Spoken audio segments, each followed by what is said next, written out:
भी चाइना में गई हुई थी, कैंसर का उन्होंने इलाज निकाला है। वो लिक्विड नाइट्रोजन से ट्यूमर को फ्रीज कर देते हैं, और अगर आपका कोई जो कैंसर की कोई ऐसी किस्म है जिसमें ट्यूमर है, तो मैंने देखा कि वो कहते हैं कि 60 मिनट्स में या 90 मिनट्स में द पेशेंट वॉक्स इन, उसको मिनिमल उसके साथ वो इंटरवेंशन के साथ वो उसके ट्यूमर को फ्रीज करते हैं और उसका इलाज हो जाता है। तो मैंने उनसे पूछा कि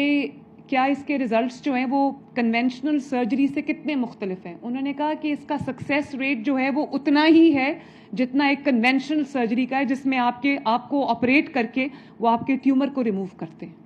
तो मैं वो भी, और मेरा ख्याल है कि अगर आप मुझे पूछें कि मेरे चाइना के 8 दिन का जो मेरा स्टडी टूर था, जिसको मैं स्टडी टूर कहती हूँ, उसमें से मेरा टेक अवे क्या था कि सबसे बड़ी अचीवमेंट क्या है, वो जो कैंसर के इलाज में नई जो ग्राउंड ब्रेकिंग ट्रीटमेंट आई है उसको पाकिस्तान लाना जो मेरा सबसे बड़ी अल्हम्दुलिल्लाह अचीवमेंट है।